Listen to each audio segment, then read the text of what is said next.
Hi, I'm John Tickles, and welcome to Remote RPGs. Well, I'm stumped.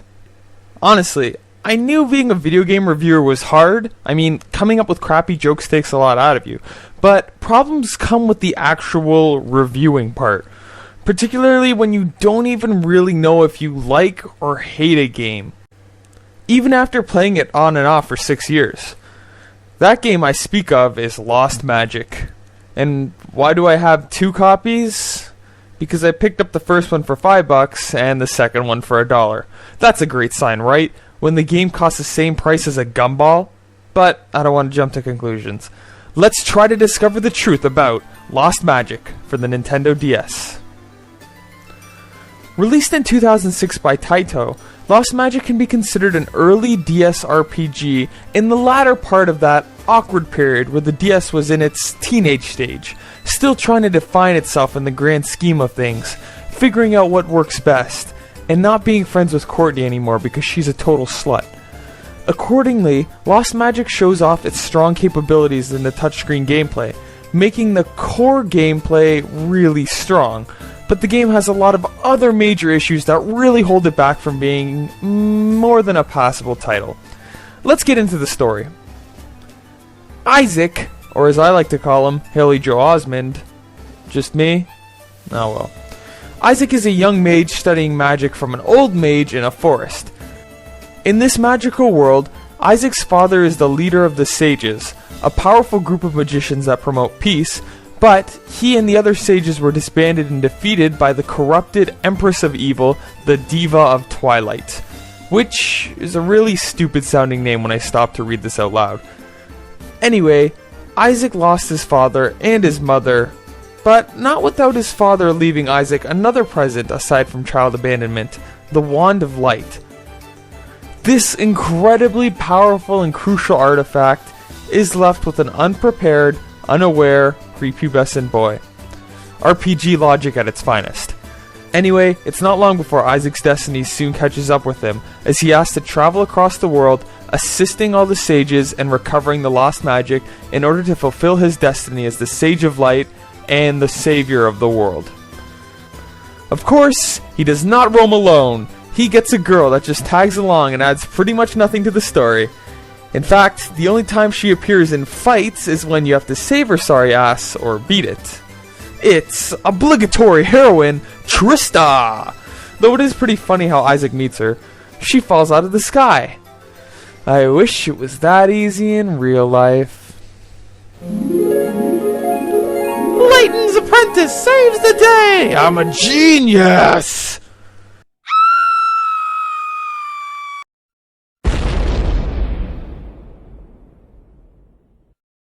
Hey, are you okay?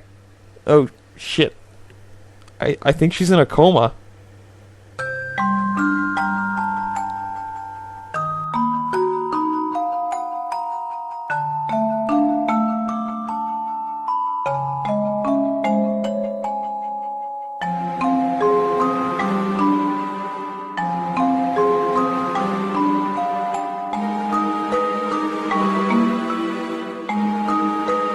Hey doctor, why'd you put your office behind this shady looking corner? Oh well. What? Did you guys think I was gonna take advantage of an unconscious lady? Come on, you guys would really think I would do that? It's much better with a friend. Come on, Doc. Please note, Remote RPGs does not condone rape in any form. Any. We admit that this joke was in poor taste. Please ignore this segment and return to raping those noobs online with your opponent skills. Thank you. There aren't many characters outside of that. There's Leonard, who pretty much comes and goes as he pleases. Everyone's like, oh man, it's Leonard! And then he's like, sup? Then he's like, okay, bye. And Trista's like, oh my god, you're so dreamy! And then there's the sages, like the old water guy, the stubborn rock guy, and the angry fire red woman. Insert PMS joke here. Really, not a lot to talk about. Even the Diva of Twilight, the main villain, is really standard. She just maniacally laughs a lot, and that's all. Very original. But that's the one note all the characters are given, and that's the note they use. I suppose Isaac might be an exception, because he has kind of a whole morality system going, but more on that in a sec. So the characters overall don't really hit home in Lost Magic, and really, neither does this story. It delves into all the classical RPG themes, like coming of age, destiny, saving the world, saying God doesn't exist anymore so humans have to replace them, believing in the heart of the cards, doing the right thing, etc. It doesn't really dig deep. It's ultimately a forgettable story that really drags in spite of the fact that the playtime is laughably short for an RPG. Despite this, it does have a few compelling scenes, and it isn't afraid to get dark once in a while. It even throws in an interesting moral dilemma that made the whole affair at least a little more worthwhile. You can see the sparks. In terms of the whole morality thing, you get posed questions earlier in the game, which can leave you on the path of goodness, or will throw you onto the path of assholery. It's an extremely simple morality system, offering absolutely no gray areas to explore, but at least it's something that boosts a 10-hour quest to 20 hours. That's kind of a sad way to artificially lengthen the game. The Dark Path does feature some pretty brutal moments though, but it boils down to a similar quest, except everyone's saying, "Geez, Isaac, you're a douchebag now," and he's like, "Yeah, I know, I'm out of Cadavra and stuff." Still, I'd like to point out that Lost Magic does have a lot of very interesting moral dilemmas.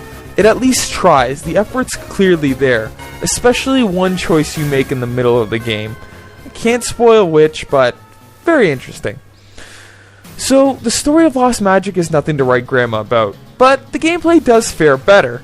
Yes, Lost Magic has you going around this really tiny world map with bland locations, minimal things to see and do, and this is where you enter the meat of the game, the real-time strategy action. You control Isaac and a group of monsters by navigating them around obstacles, firing off magic spells, and using your head to win the day. Your main form of attack is, predictably, magic, as holding the L button will bring up a rune board where you use the stylus to input your spells. And the controls are actually really good. Much better than Deep Labyrinth. And that's good because, like this game, you have to input the spells in real time. Yes, in real time, where the enemies can wail on you again and again in the meantime. So this fact, along with a magic meter that lessens the amount of spells you can cast in a certain period, means that you have to be really strategic about where you use spells, and more importantly, what spells you choose to use. See, Lost Magic has a bunch of duo and trio runes that can be used in conjunction with each other. So, 18 runes, that gives you, carry the 7, divide by 6.4, look for the standard deviation of the parabolic curve. 12 spells. Forget this, Google it. Oh, there you go. 400 unique spells for you to discover. Close enough. Finding all these rune combinations is a lot of fun, and utilizing their effects to succeed in combat is essential. You have to be smart with your elemental choices, strategic with who you use and how you equip them, and calm enough to assess which magic spell you'll need to smoothly input to win the day.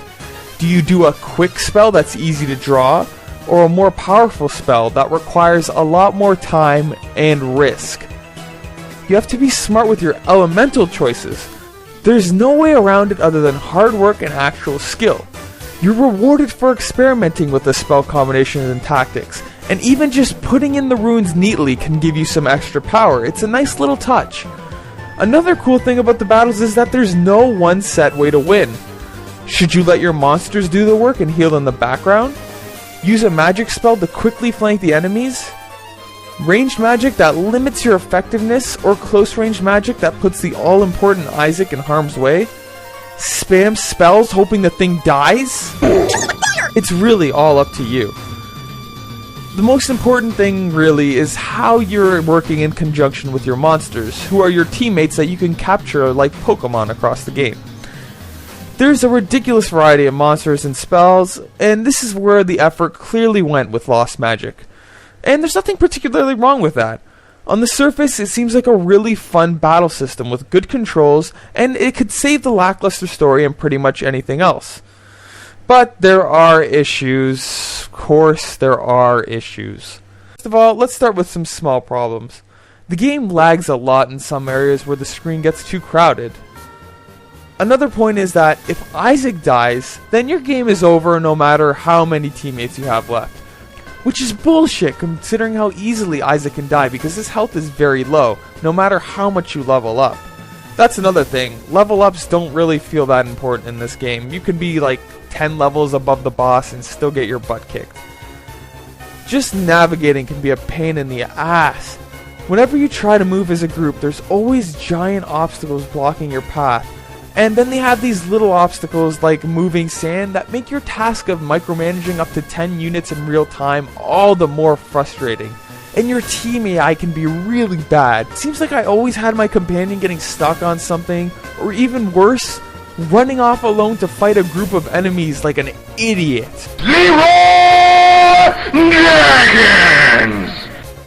But seriously, although the interface and the controls were solid, it seems like they could have made a lot more little touches to make these levels a lot more conducive for the large groups you have to control. Also, these things. These are the bane of my existence. These are monster portals that, if uncovered, allow enemies to infinitely respawn. Lovely. The only way to stop them is by placing one of your own units on top of them.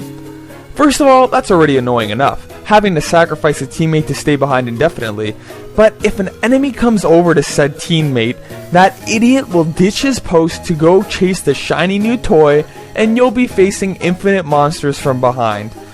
On top of this, the game eventually puts like 5 of these portals on the map, meaning that you have to leave 5 guys behind in order to really be successful. That could be like minimum half your team if you decide to go with the weak monsters, because weaker monsters are more numerous to make up for their suckiness. But it's just really frustrating to deal with. Why can't you just destroy these portals and call it a day? Also, in case you haven't noticed, this game is pretty friggin' hard in my opinion. It wouldn't bother me so much if they offered separate difficulties or marketed it less as a kid's game, but nope, this is a soul crusher and a half. Although the regular battles will only kick your butt if you don't pay attention, it's the boss battles that get extremely dicey. And I don't know if it's just me, but the Stone General boss was the absolute hardest boss in the game because that dick always just barricaded himself in the corner with healing items, while his infinitely spawning minions killed me again and again in the middle of a sandstorm and I'm being pushed around by these constantly flowing sands. Ugh. I remember being ripped a new one by this game as a kid, and replaying it just reopens old wounds. I can't even call it a difficulty curve. It's more like that heartbeat monitor in the TV shows right before the person bites the dust. It's like, deet, deet, deet. It starts low, then up, then low, then you get faced with a crushing boss battle, then 4 really easy battles, then another tough one. There's no real rhyme or reason to it. And it doesn't help that there's a really frustrating time limit that didn't need to exist that just makes this stress test even worse. Wow, that was a lot of complaining. I apologize, but we're almost done. The graphics in the game are simply weak. The character designs are rather underwhelming, though the colors were well done. But all that does is disguise this difficult game as one for children, like the old Professor Layton did. The overworld was particularly uninspired, along with most of the locations you visit. There's only the map screen, static backgrounds, and minimal animations. The only real time you see something interesting is in the battle locations, because in terms of graphical power, you get some neat animations for the spells, to the point where you can really feel the power you're unleashing. Still, I guess it was par for the course for the day, but it seems like a really dated title now, and quite anemic in terms of content. The music doesn't fare too much better. There's some interesting choice in musical instrumentation that stays true to the tone of the game, but you probably won't find anything that's really memorable or iPod worthy. Still, not bad.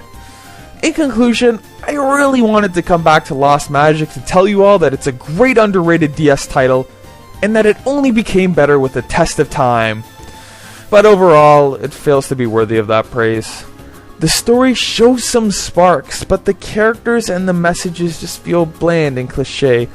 The gameplay is really fantastic on paper, and it seems like a lot of effort went into the core battles, but ultimately it could have used a lot of little touch-ups, like multiple difficulties, a better frame rate, more to see and do, better locations, but alas, it just feels like a lot of untapped potential.